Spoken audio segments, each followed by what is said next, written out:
Yo, get in, chop.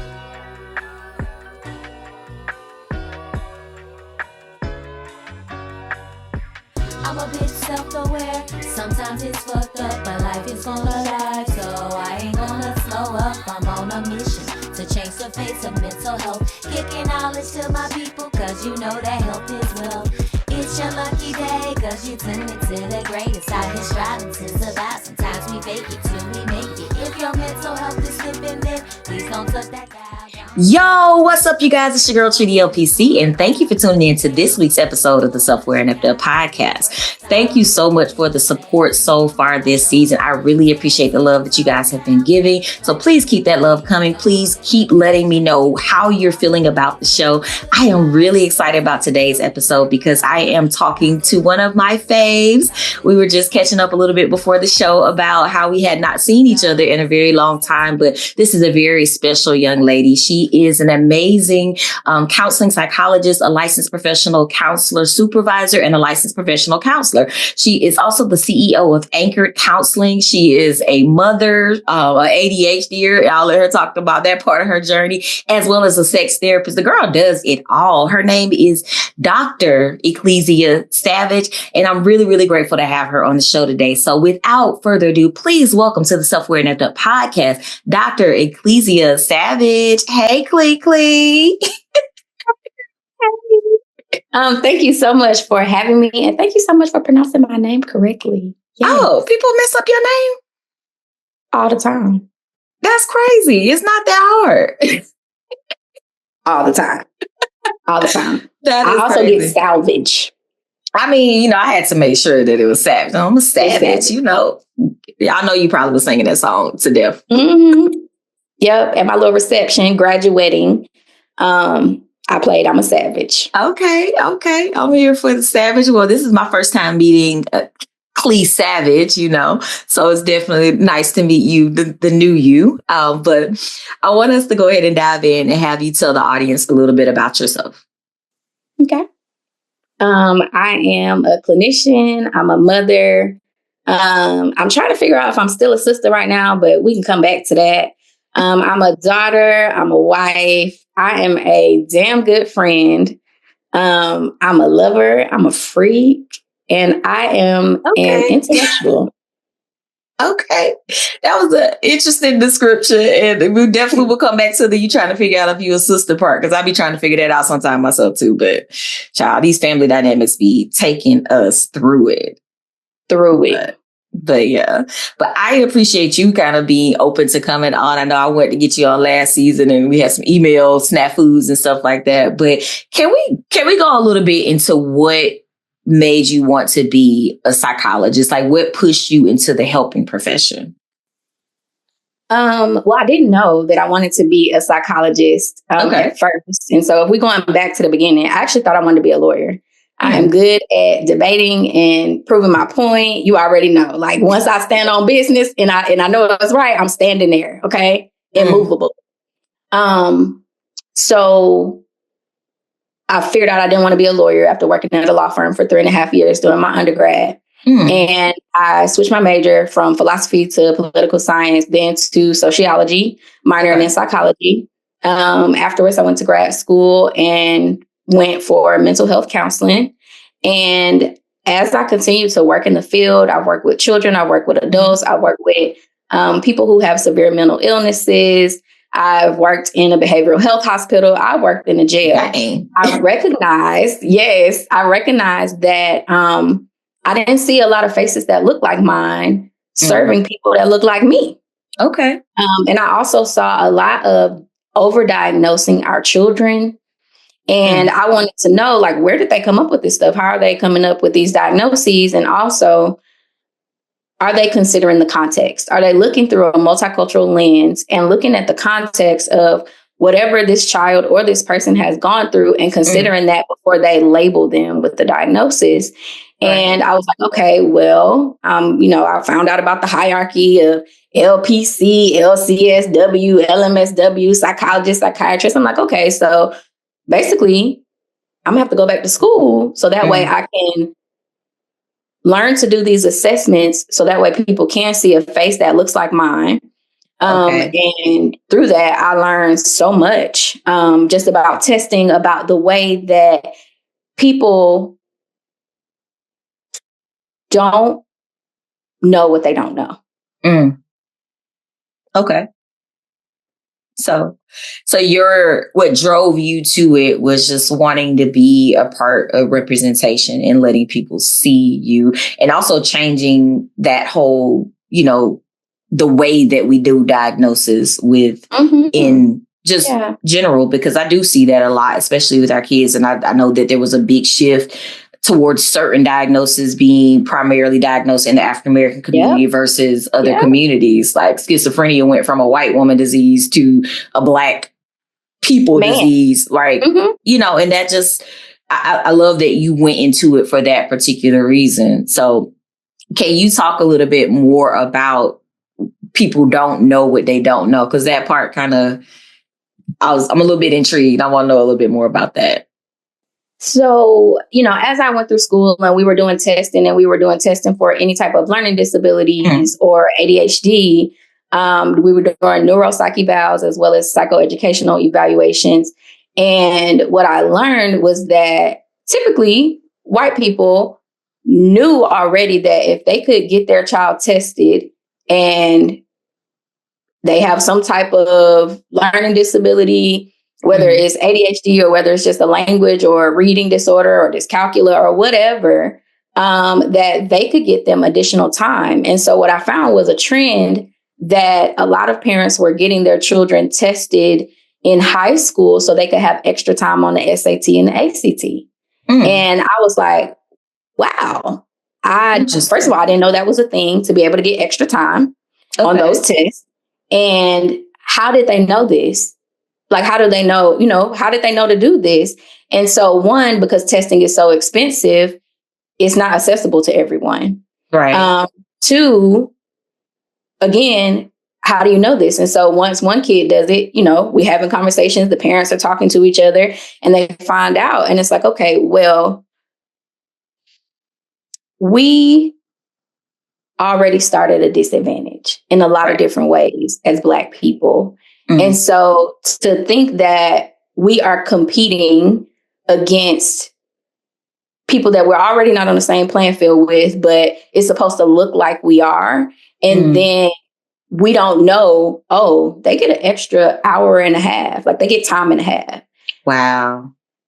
Even if you just, let's say you don't have a learning disability, but you have a slower processing speed, you need time to actually think it through. You can get time and a half. You can get extra time for that. I didn't know that. I didn't know that until today. Well, I knew you could get it in like school, like grade school, but I had no clue you could get that for like standardized tests. You can.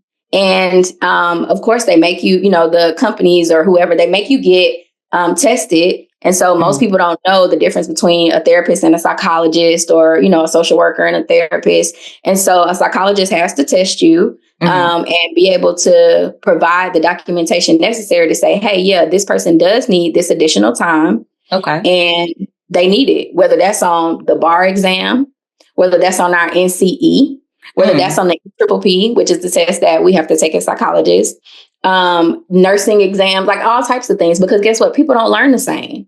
Right. Yeah. That's interesting to know. And I'm glad you said it. I'm glad I dug a little deeper there, because that is something I think that is really important for people to know. Because like you said, we do start at a disadvantage. We're starting way back here and people are already being able to advance because of things like privilege. And then we live in a world where Black women and Black people are just socialized differently. And I know that has been a pretty hot topic lately. What would you say, you recognize about how we're socialized, specifically as Black women, and how that impacts us like in all areas of our life? Oh, how long is this show? Because I could literally talk about this for hours. And my dissertation was on Black women and the impact of stereotypes. Okay. And a lot of things, unfortunately, stem from slavery. And I don't think, one, we're educated enough about it a lot of times. And then two, because our grandmas, great grandmas, aunties, mamas, cousins, women that we see, operated in a certain level of excellence, we see that as that's the only option. We can only operate in this level of excellence. And so if we go back to the stereotypes and we look at, just the expectations that we have on Black women today, you need to be a lady in the streets, but you need to be a freak in the bed. Okay.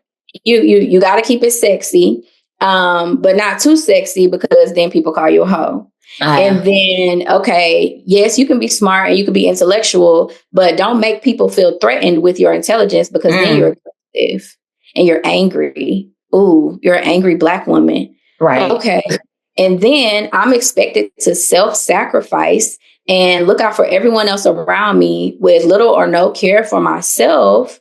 And then we wonder why we have all these health issues or migraines or cancer or women younger are having heart attacks out the blue and strokes. Like age, what is happening here? So what is it? And a part of it is the allostatic load, which is that just invisible load that we carry of everything and the weight of the world on our shoulders. And so all of these things stem from the stereotypes that were created in media and in society back then to oppress us. So we got Sapphire, or the angry Black woman.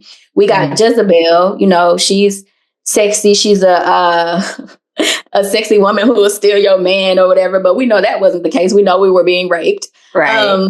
And then, of course, we have Mamie, who was taking care of white people and their families and just all self-serving, self-sacrificing and serving others and not really looking at herself. And then so what we take is the strength of all of those things combined. So I am sexy. I am intelligent. I can take care of other people. And then we get the strong Black woman.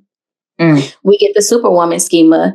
And this idea that in order for me to be accepted by society, which we still really aren't, but in order for me to be accepted by society and to be seen as successful and something more than those 3 stereotypes that I named, or other ones, because there are plenty, I have to portray this overall endurance and strength.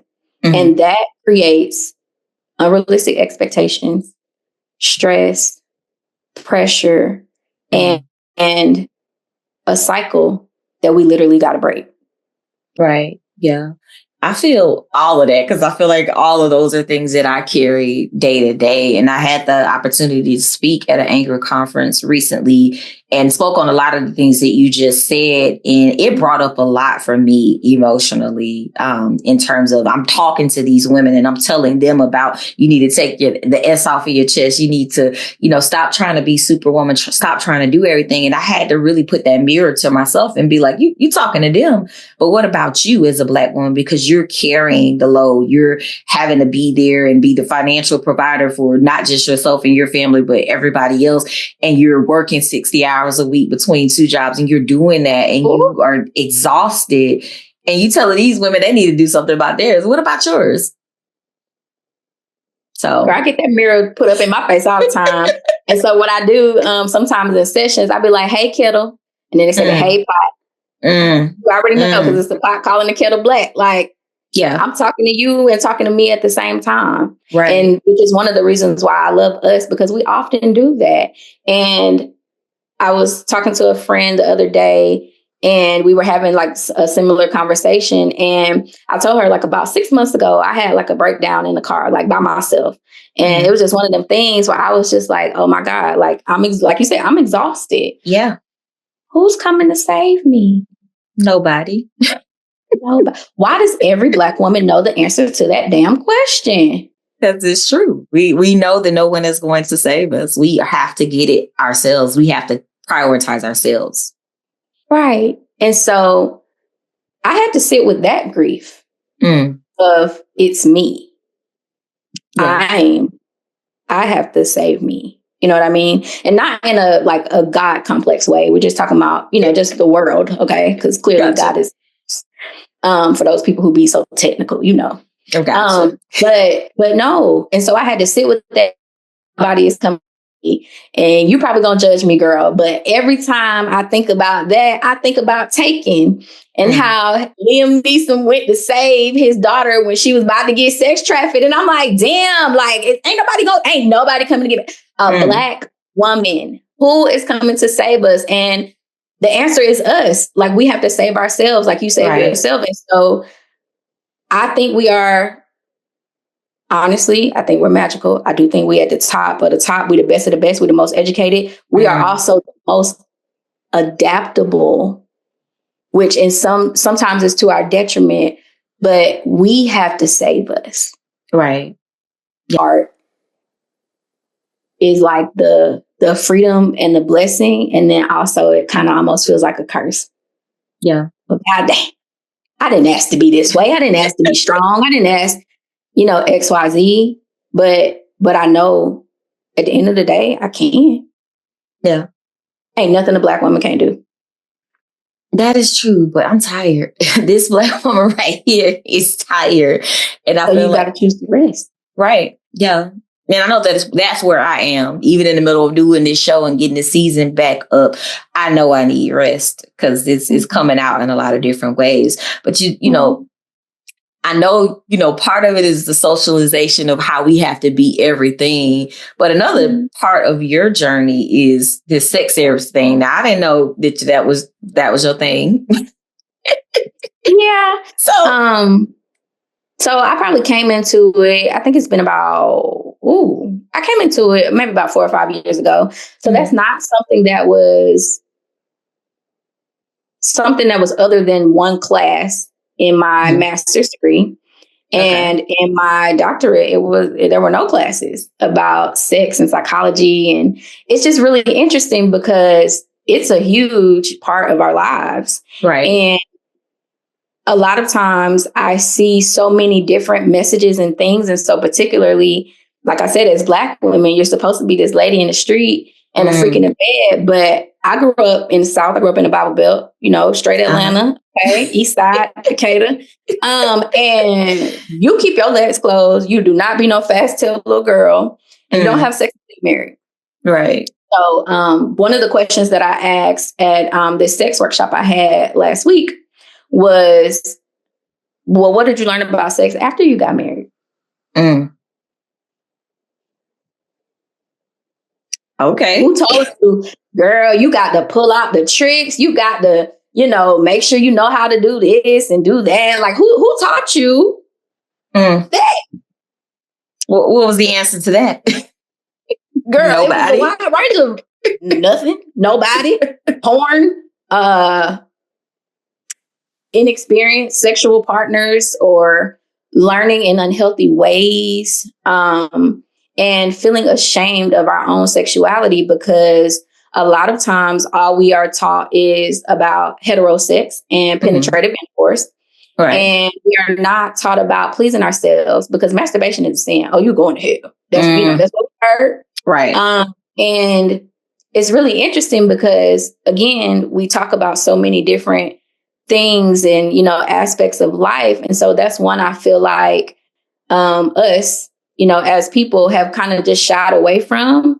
And so it's always rooted in some type of shame or guilt. And it's supposed to be beautiful. It's supposed to be a way of connecting. It's supposed to be a time for two people to be vulnerable. And unfortunately, society is teaching something different. Right. Yeah. But we don't have anywhere else to learn.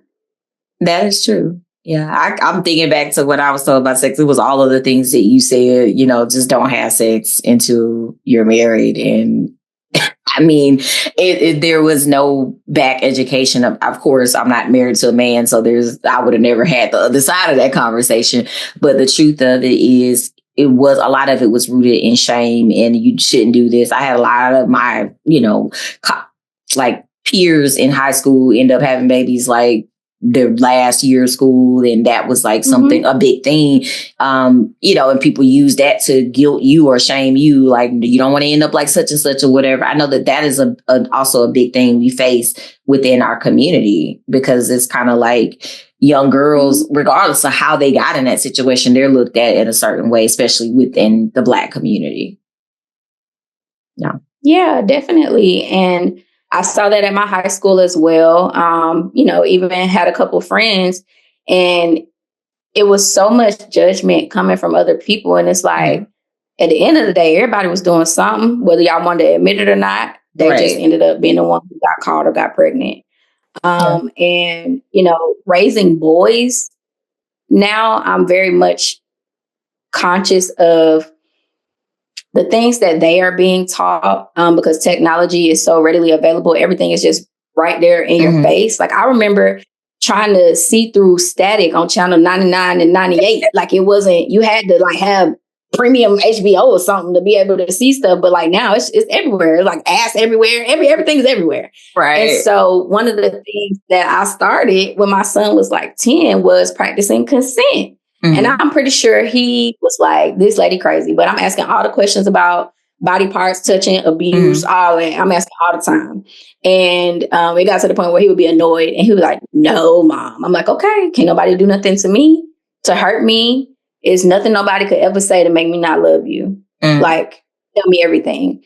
And so as he, you know, developed and became a teenager, I said, you know, baby, everybody has their own personal like bubble. And so you need to ask for permission to come in that. And of course, I'm his mom, but you still need to ask because we're going to practice this at home. Is it okay if I hug you? Because guess what? That's our bodies up against each other.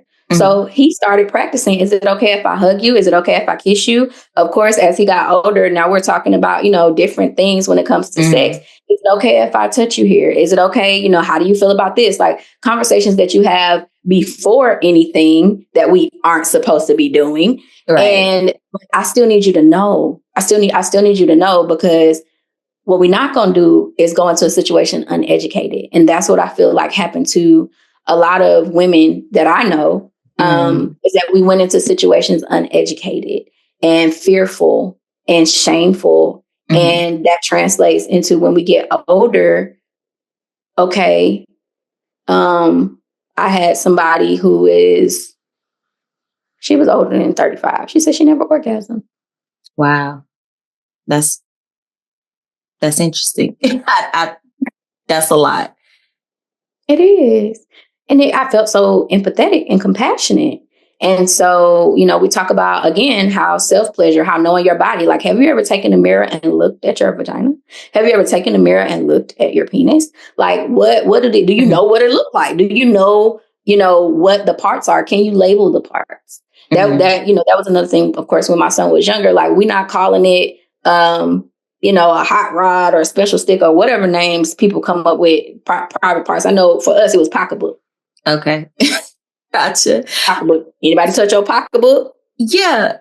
So was it just lack of experimentation for her that she didn't understand? Like at some point, because it's one thing to not orgasm at all, like from penetrative sex, but it's a whole different thing where you don't pleasure yourself to that point. Like, was it just fear? What was it? She had never done that. She had never masturbated? Oh, wow. Okay. No. Yeah. And even when we, you know, talk about toys, which is also very interesting, it's a little bit deeper, so that would have to be another thing. But just talking about like the differences in toys. Okay, well, if you don't like this, there are different types. So I'm not a vibrator type girl. I don't like that. But I do like air pleasure. And so it was funny because when the Rose came out, it was all popular and stuff, but it was other things before the Rose that were centered around air pleasure that were still useful. So learning your own body can help you be able to tell somebody else what to do in order to please you. And when it comes to, again, like when it comes to like just toys and masturbation and stuff, you don't want to overdo it to the point where you can only please you. Because I've seen that happen with males and females that you're the only person who could do it. So sex is really just an act, like it doesn't mean anything. And so somewhere along the way, it turned into every man out for themselves. I'm gonna get mine. Everybody gonna get theirs. No, it's a vulnerability and a willingness to really be trying to please the other person, or at least that's how I view it in moments. And I also feel like that can shift. And depending on somebody's relationship dynamic, sometimes you have to be responsible for your own orgasm because you know how your body reacts. Right. Yeah. So it's a continuum. I gotcha. Yeah. It's a continuum.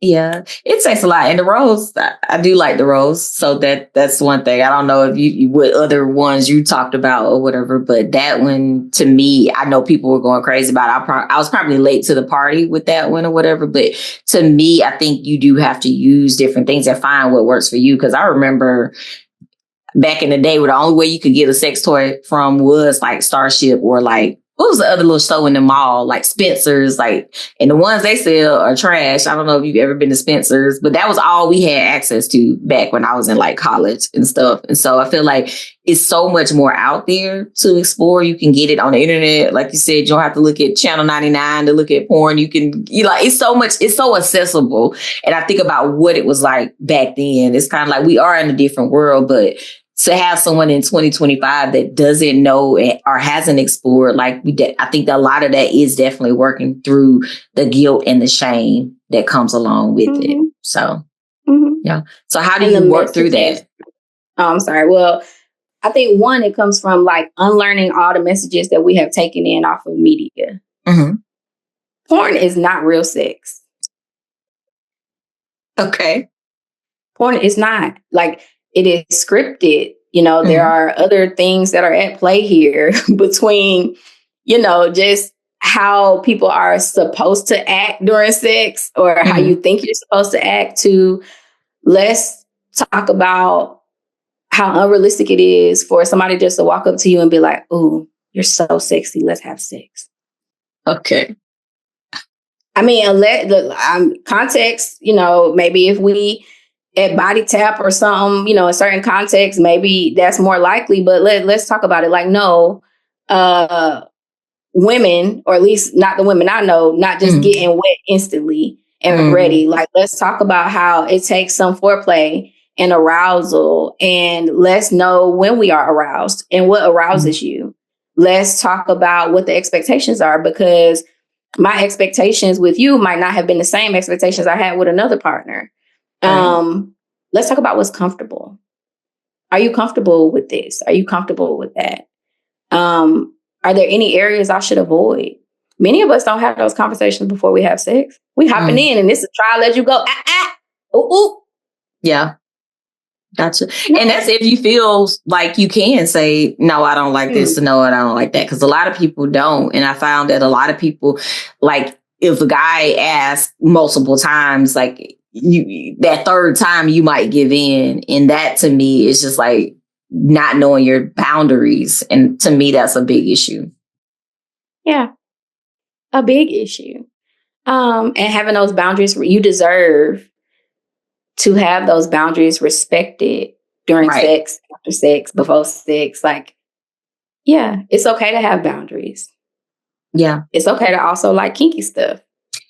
Yeah. Yeah. Let's talk about it. Yeah. But same thing that you talked with your son about, consent, having those conversations, those are the important things that we skipping over a lot of times. And so I think it's really great what you do. I did see your workshop that you had presented. I think I had an event that same day, but I love what you're doing. And I love all of the things that you have going on. I saw your Jesus and a therapist cards, which I really love. I want you to talk a little bit about that. Just the journey, because I think the other part of it, you know, as Black women is, especially in the South, a lot of us don't seek things because we feel like, oh, well, we got Jesus, we don't need nobody else, but we can have both. So can you talk a little bit about that? Yeah, I think that, you know, the message in older church, and I can say older church because I do think that some churches are changing and talking more about mental health, because everything, like back in the day, if you had any mental health issues, it was a demon. Okay. It was the devil. You was possessed, or you just, you know, something ain't right. You know, he was born like that. Something ain't right. Like, I just remember all of the negative connotations that were attached to mental health. And of course, sometimes still are. And so what I found was I saw more similarities between, I'm going to say religion, but I'm saying religion loosely. I'm going to say spirituality. I found more similarities between spirituality and mental health than differences. And I couldn't figure out why people didn't see that. And so, having conversations with people who, are been in the church for a long time, or, people who are really, devout Christians, I recognized that they thought it was competing. They thought mental health was competing with God. I ain't trying to compete with God, baby. I know who I am. No, that's not what I'm trying to do. What I want to do is not only to help bring people closer to God, but I also want them to take off, again, a lot of that shame and guilt that church folks have given us to carry and hold.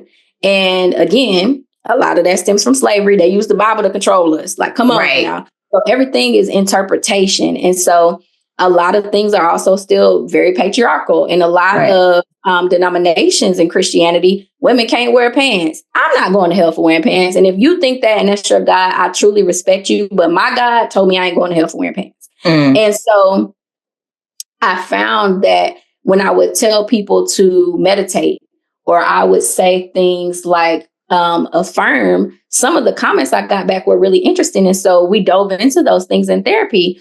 So I had one client to tell me that they felt like affirmations were saying that they didn't need God.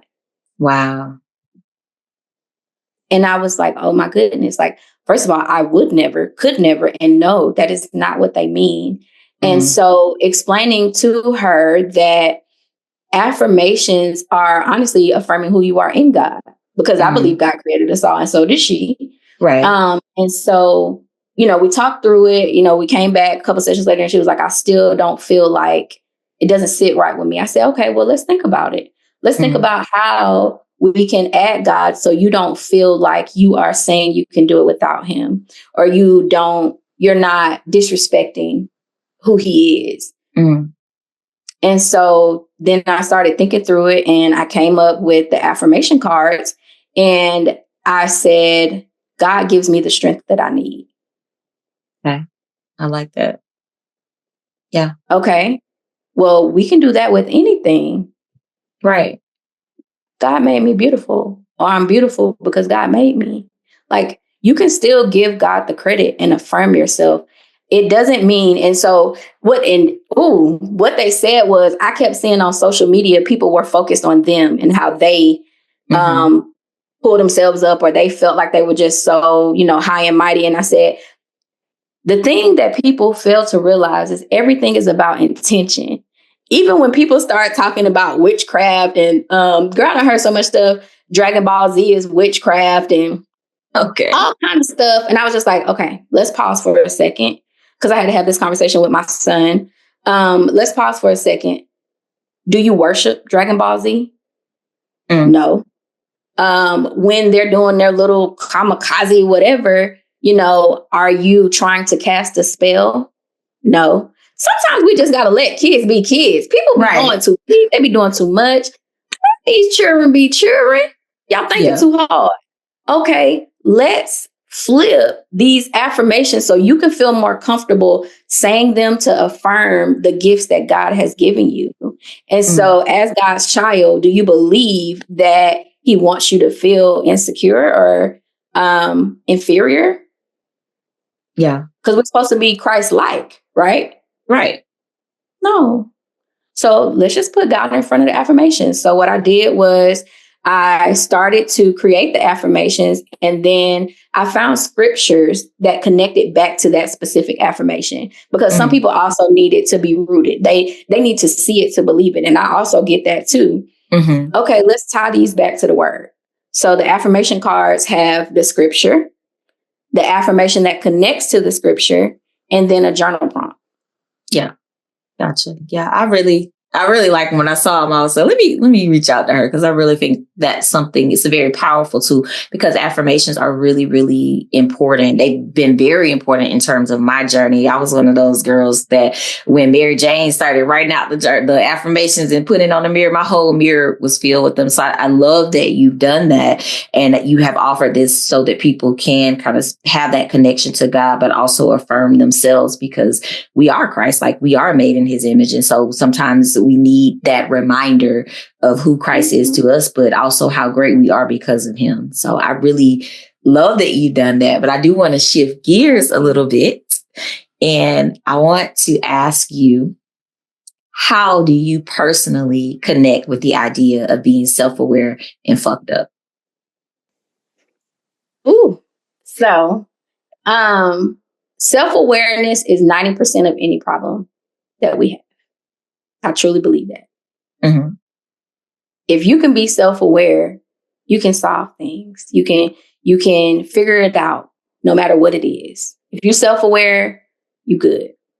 And so what I started to realize was you ain't got to be perfect. Mm. You don't have to be perfect. Girl, you talking about fucked up my family? Oh my God.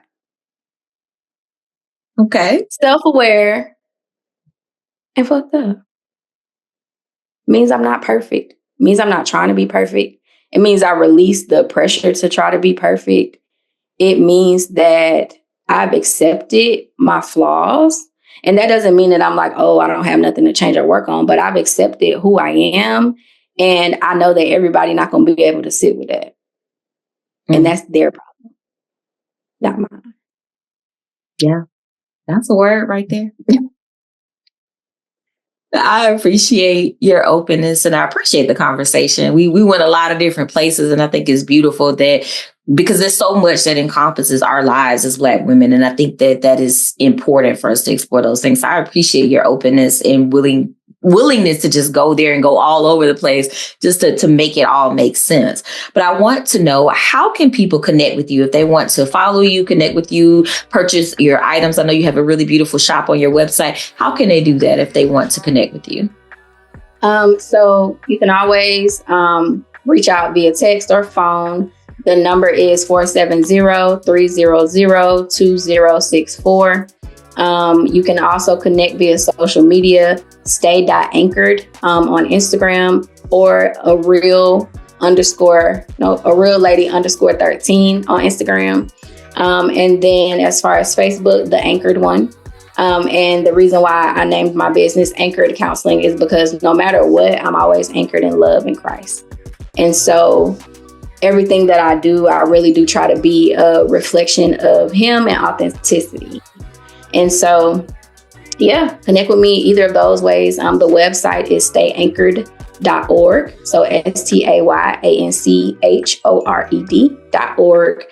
You can purchase cards. You can see upcoming events that are coming up, and some other items on there too. A couple of sex items on there as well if you just want to get your feet a little wet and see what's going on out there in these self-pleasuring streets. And yeah, I appreciate you for having me.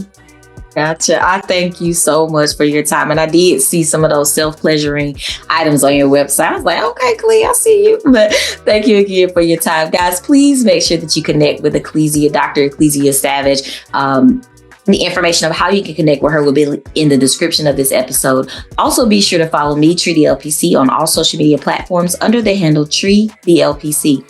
Until next time, be safe, be well, and make sure that you take care of your mental health.